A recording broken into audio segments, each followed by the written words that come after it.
Reason क्या था ऐसा जो आपकी सिलेक्शन को रोक पाया, है ना? क्या ऐसा हुआ कि आप सिलेक्ट नहीं हो पाए?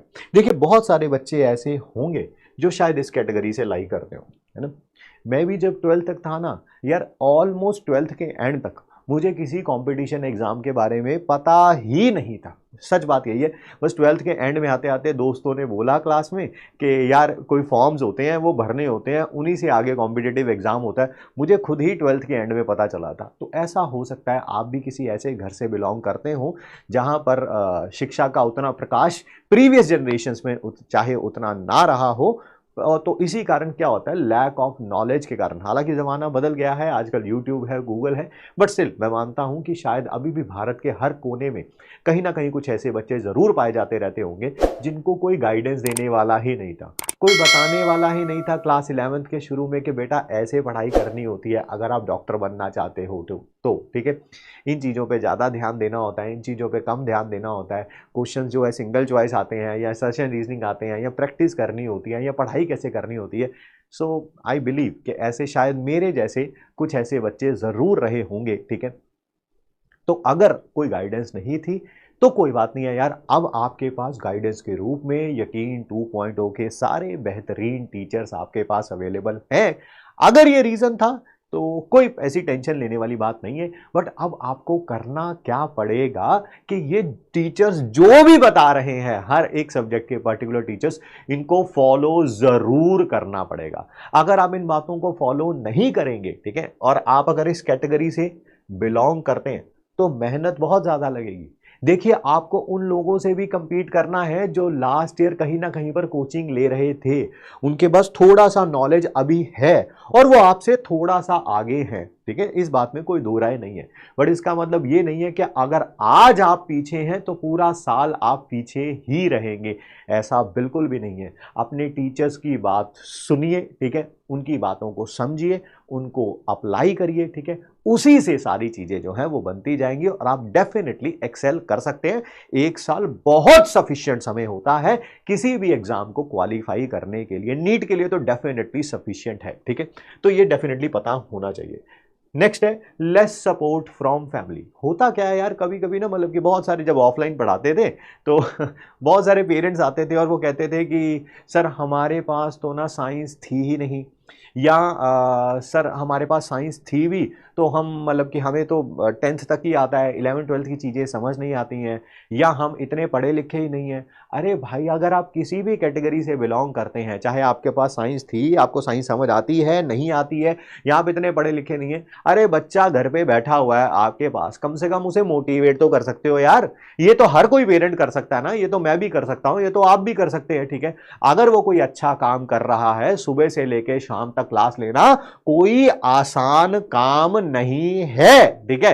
ये बात माननी पड़ेगी पेरेंट्स को भी। तो अगर बच्चा सुबह से लेके शाम तक रोज क्लास ले रहा है, रिवाइज कर रहा है, डीपीपी सॉल्व कर रहा है, तो शाम को उससे 2 मिनट बात जरूर करिए, बेटा आज तेरी क्लास कैसी गई, कल का तू रिवाइज करके गया था कि नहीं गया था, करो यार। सिर्फ और सिर्फ कोचिंग में एडमिशन करवा देना ही पेरेंट्स का धर्म नहीं है। पूरे साल जब भी बच्चा मोटिवेटेड रहे तो उसकी पीठ थपथपाना, अगर वो थोड़ा लो डाउन फील कर रहा है तो उसके हाथों को पकड़ के कहना कोई बात नहीं बेटा, तू कर सकता है। और सच्ची बात बताऊं, नीट कोई ऐसा बहुत बड़ा एग्जाम है भी नहीं यार, ठीक है। नंबर जरूर बढ़ रहा है इसमें, आई एग्री विद दैट, ठीक है, बट कोई ऐसा बहुत बड़ा एग्जाम नहीं है कि इसके लिए कोई बच्चा ना कर पाए अगर वो अपना बेस्ट दे सकता है। तो अगर हम क्लास में बच्चों को मोटिवेट करते हैं तो आपका भी काम यही है कि अगर कभी वो थोड़ा लो फील करे तो उनसे प्यार से बात करिए, उनको हक करिए, और पेरेंट्स मिलकर उस पोटेंशियल को कितना एक्चुअलाइज कर पाते हैं, ठीक है।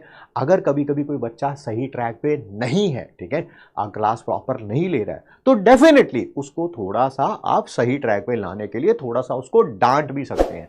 बट डांटने का मतलब ये नहीं है कि सारा दिन डांटते ही रहें, थोड़ा सा डांटिए, थोड़ा उसके पास बैठिए। अगर आपको ऐसा लगता है कि हमारा बच्चा बड़ा ना चंचल है, क्लास देखता है थोड़ी देर और उसके बाद थोड़ी देर बाद क्या हो जाता है, गायब हो जाता है, तो भाई घर पे मम्मी है, पापा है, भैया है, दीदी है, कोई चाचा मामा बुआ दादी कोई तो होगा, उनको उसके पीछे बिठा दीजिए कि बेटा ये जैसे दीदी को बोल दिया कि ये क्लास लेगा, बस ये देखना कि ये क्लास रेगुलरली लेता रहे और साथ साथ नोट्स बनाते रहे। फैमिली का सपोर्ट इस पूरे 1 साल में बहुत ज़्यादा चाहिए, बहुत ज़्यादा चाहिए। मतलब कि ये अभी सारे बच्चे ना एक्साइटेड स्टेट में, हम केमिस्ट्री में पढ़ाते हैं, और एक्साइटेड स्टेट क्या होती है, अनस्टेबल होती है। ये कभी ना कभी एनर्जी लूज करके ग्राउंड स्टेट में आएंगे। तब घर वालों का काम है इनको बताना कि तुम में वो शक्तियां हैं और तुम कर सकते हो, बस थोड़ा सा पीछे से पुश देने की जरूरत है। जैसे वो कहते हैं ना, हनुमान जी भी कभी कभी अपनी शक्तियां जो है वो भूल जाते थे, ठीक है, तो उनको याद दिलाने के लिए कि वाकई वो हनुमान जी है, ठीक है, उनको जामवत जी याद दिलाते थे। तो इसी कारण फैमिली और टीचर का यही काम है कि वो हम सब लोग जामवत हैं। हनुमान तो वही है जो इस वीडियो को देख रहे हैं, ठीक है, उन सब में शक्तियां, मेरा हमेशा ये मानना है कि आप में वो इनर पोटेंशियल है, बस उसको एक्चुअलाइज कैसे किया जा सकता है उसके बारे में बात करेंगे, ठीक है। जैसे मेरा लाइफ का एक पर्सनल एक्सपीरियंस है, लगभग 10 साल पुरानी आपको बात बता रहा हूं। एक नेशनल इंस्टीट्यूट में था, एक बच्ची आई एडमिशन के लिए, ड्रॉपर बैच के लिए ही आई, ठीक है, एंड उसके पेरेंट्स भी साथ में आए हुए थे। तो उसके फादर ने बोला कि हम सारे टीचर से मिलना चाहते हैं, ठीक है। तो हमें भी रूम में बुलाया गया। आई स्टिल रिमेंबर इट, मैं कहाँ पे खड़ा था, उसके फादर कहाँ बैठे हुए थे, and all that stuff, it's all in my mind right now. मैं बिल्कुल आंख बंद करके उस मूवमेंट को रिकॉल कर सकता हूँ, ठीक है। तो ऐसे ही बात करने लगे। मैंने बोला कि जो मैं आज आपको बातें बोल रहा हूँ वही 10 साल पहले भी हम बोलते थे, ठीक है, कि इस बच्ची ने नंबर बताए, नंबर बहुत ज़्यादा अच्छे नहीं थे, शायद उस समय उसके सिर्फ 100-125 नंबर आए थे मेरे ख्याल से, जितना मुझे याद आ रहा है, ठीक है। तो मैंने बोला कि अगर ये बच्ची मेहनत करेगी, अपने पोटेंशियल को एक्चुअलाइज करेगी, तो डेफिनेटली अगले साल सेलेक्ट हो जाएगी, ठीक है। तो उसके फादर जो थे उनको ये बात बिल्कुल भी अच्छी नहीं लगी। उन्हें बोला कि ये सर आप कैसी बातें कर रहे हो। उस समय जो कट ऑफ हुआ करती थी, अप्रॉक्सीमेटली बता रहा हूँ, रफ आइडिया जितना मेरे को याद आ रहा है, मेरे ख्याल से 550, 500, 550 के आसपास नंबर थे। अगर उस समय जो कि कट ऑफ के आसपास होते थे, उस समय कोई ना कोई गवर्नमेंट मेडिकल कॉलेज मिल जाता था, ठीक है। तो कहाँ 125 नंबर, कहाँ 550 नंबर, ठीक है।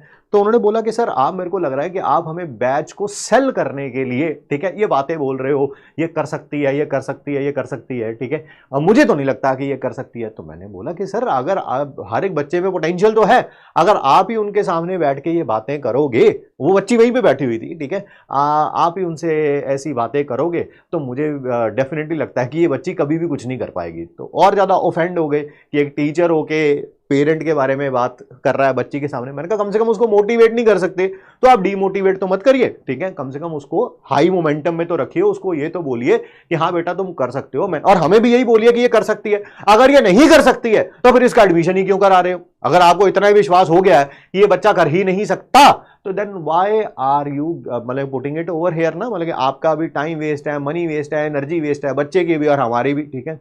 एंड वो बात दौड़ा था, मतलब कि कन्फर्टेशन के ऊपर हमारी एंड हुई, ठीक है। पूरा साल वो बच्ची मेरे पास थी। थोड़ा टेंशन ज्यादा हो जाती है ऐसे बच्चे की, क्यों? क्योंकि जब आपका स्टार्ट ऐसे नोट पे होता है तो अब आपको लगता है और बेस्ट करना है, और बेस्ट करना है, और बेस्ट करना है, और बेस्ट करना है, ठीक है। करते करते करते करते करते एक ऐसा समय आया जब अगले साल सिलेक्शन हुआ, रिजल्ट आया, उस बच्ची का सिलेक्शन हुआ।